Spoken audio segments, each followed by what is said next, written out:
In this lesson, we read about how pressure is the force exerted per unit area. So it's force exerted per unit area. And we've seen how molecules exert a force when they collide with each other and with surfaces.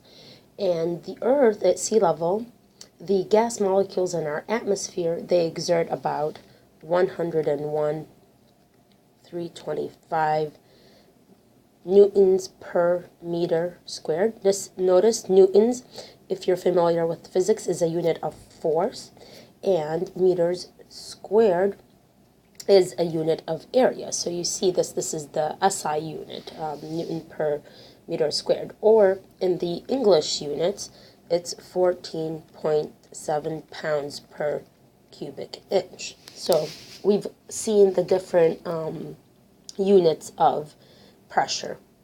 And we compared an idea of using a straw, and we saw how we can actually suck out liquid using a straw from, let's say, orange soda. So when the straw is put in the glass of the orange soda, the pressure inside and outside the straw is the same.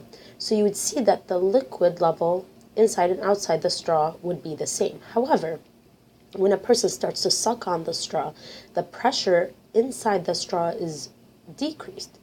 So this will then allow the greater pressure on the surface of the liquid outside the straw to push the liquid up into the straw to make up for that decreased pressure.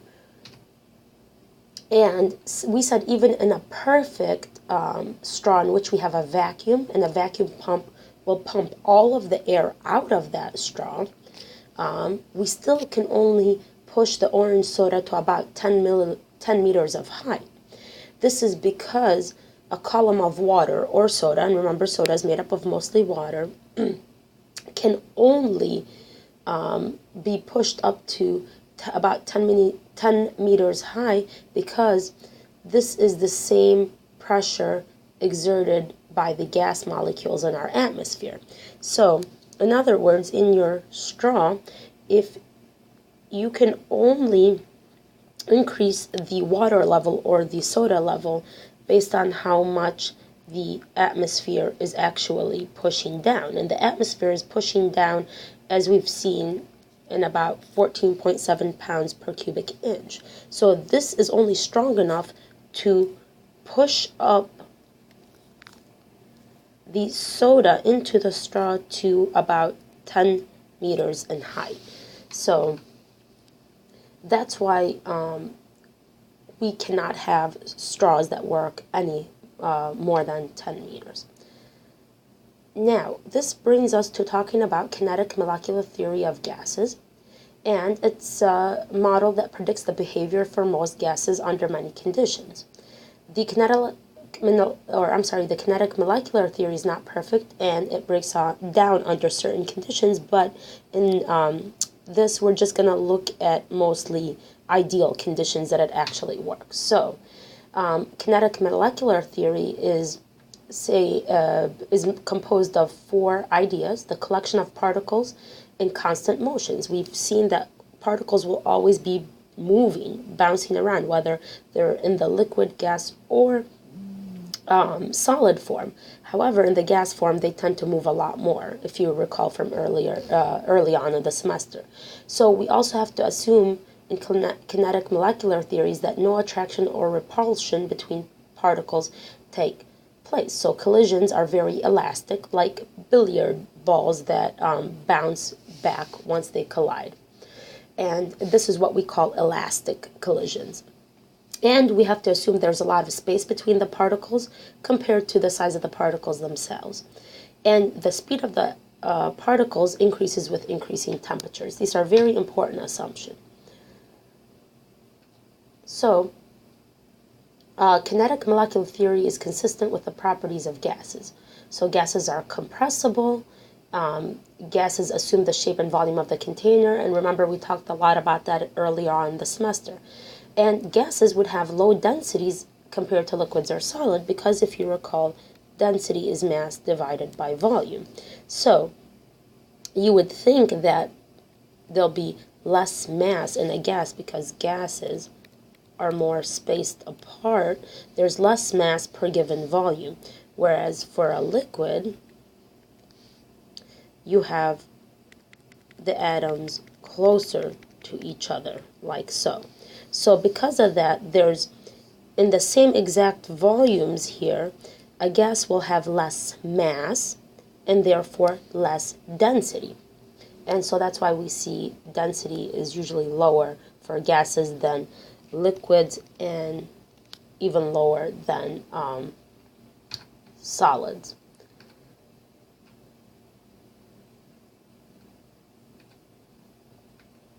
So we've seen here that the pressure, again, is force divided by area. And the pressure is a result of collisions between gas particles and the surface area around them. So the fewer the gas particles, the lower the pressure. And the more gas particles that you have, the higher the pressure. So this would make sense. If we had a few molecules of gas here compared to this will exert lower pressure, and this is exerting higher pressure because there's more force colliding, there's more particles colliding with each other and the walls of the container. So because there's more collisions, there's more pressure. And again, we've talked about the units of pressure as being, let's add one more term. That's the simplest unit for pressure is 1 atm, or 1 atmosphere, and this is the average pressure at sea level. And this is the pressure that we are used to as humans at sea level. Okay? And we've seen that the unit of Newton per meter squared, we're just going to call that 1 Pascal, okay? And the Pascal is a much smaller unit than unit of pressure. So we looked at the conversion factor of 1 atm is about 101,325 pascals, okay? And then we have a third unit. So we've talked about the Pascal, we've talked about the atm, and we're going to talk about millimeters of mercury. Millimeters of mercury is originated from the pressure estimated with a barometer. A guy named Torricelli took a barometer up a mountain and he saw the pressure difference, or what the pressure did to a column of mercury. So he basically had this column filled with mercury in a dish of mercury here, and this was in a vacuum here, so there was no other species or any other particles except mercury in here. And he noticed that the mercury column went up with the more the atmospheric pressure was pushing on this, the column of mercury went up in response to that, and he had this marked off in millimeters of mercury. So in his honor, we named 1 millimeter of mercury 1 torr, okay? So just some more useful conversion factors is 1 atm is equal to 760 millimeters of mercury, which of course is equal to 760 torr. Whenever you see millimeters of mercury, just replace that with torr, okay? And we've seen also that 1 atm is 14.7 psi, or pounds per square inch, the English units. And there's a table 11.1 in your book. I will provide that on exams, but you should know how to use it. And speaking of which, let us do a couple of examples. Let us go ahead and do this example in which we want to convert 0.311 ATM to milliliters of mercury. Well, as always in dimensional analysis, you always want to start with your given, which is 0.311 ATM. And you want to go from ATM into milliliters of mercury. So you go to your table and you find out that you do have a direct conversion factor from ATM to millimeters of mercury. All right, and you find out that 1 ATM is approximately, or exactly actually, 760 millimeters of mercury. And so your ATMs cancel and you're left with millimeters of mercury. So you should get about 236 millimeters of mercury for this one. So this is a straightforward example. Now let's do a high performance road bike is inflated to a total pressure of 125 psi. This is another example. All right, and what is the pressure in millimeters of mercury? Let's go to our table and see, do we have a direct conversion factor between psi, or pounds per square inch, and millimeters of mercury? It turns out that according to your table, 14.7 psi is equivalent to 760 millimeters of mercury. Okay, so let us do this one. 125 psi, I'm starting with what I'm given. And I'm going to go from psi to millimeters of mercury. Your table tells you there's 14.7 psi for every 760 millimeters of mercury. And so this cancels out, and you should end up with, let's multiply everything on the top, 125 times 760 divided by 14.7. And you should get 6.46, and this is in scientific notation, times 10 to the third millimeters of mercury. Okay? Next, I want you to try a couple of examples and then replay this video to see if you get the correct answer. Okay? So go ahead and convert pressure from 173 inches of mercury into psi, or pounds per square inch. So go ahead and take a look at your table and let us see, do we have a direct conversion factor between inches of mercury and psi? As a matter of fact, we do.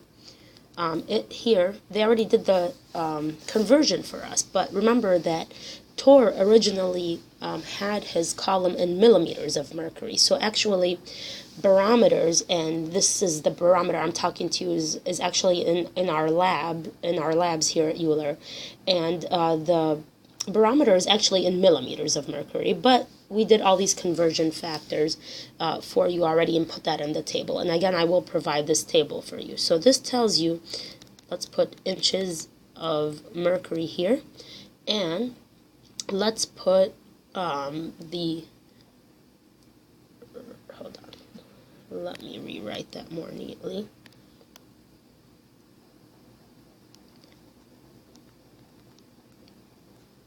Okay, and we wanted to go to psi. There you go. So we always want to start with our given, inches of mercury. Since that's on the top, we're going to put that on the bottom, and we're going to put psi on the top. And your table says 29.92 inches of mercury is equivalent to 14.7 psi. So this chart makes it really easy for us to do the conversions because it has every possibility in there. So let's multiply 173 by 14.7 and divide that by 29.92, and you should get 85.0 psi, or pounds per square inch. Okay, let us go ahead and do the next one as well. Let us convert a pressure of 23 inches of mercury, 23.8 inches of mercury into kilopascals. Alright, so let's go to our table and let's take a look. We have a conversion factor that tells us 29.92 inches of mercury give us 101,325 pascals, but we want to go to kilopascals. So then this looks like it's about a three-step problem. We can go from inches of mercury to pascals and then to kilopascals. And remember, we've already learned all these conversion factors. So a kilopascal is just 1,000 times a pascal. So let's start with what we're given. 23.8 inches of mercury. And we want to go from inches of mercury to pascals, because that's what we have on our chart. And this is the conversion factor. 29.92 inches of mercury give us 101,325 pascals. But we're not done yet because we want kilopascals. So let's go from pascals to kilopascals. Which unit is the bigger? The kilo, so it's going to get the 1. And what is the conversion factor between the base unit pascal and the kilo? Remember, is 1, 2, 3. So it's 10 to the third. And so this is our conversion factor. Okay, these cancel, and I'm left with this. So let us see what we get for an answer. 23.8 times 101,325 divided by 29.92 times 10 to the third. So you should have gotten 80.6 kilopascals. And actually, the kilopascal is a very convenient way of mentioning and talking about pressure, because we don't want the pascals. That could be a really large number. So to do that, we typically convert from pascals to kilopascals. Okay, so go ahead and do some more problems to get some more practice. But now you should have a very comfortable way of doing all these conversions, all right? Especially if you have the table. So I'm not expecting you to memorize that.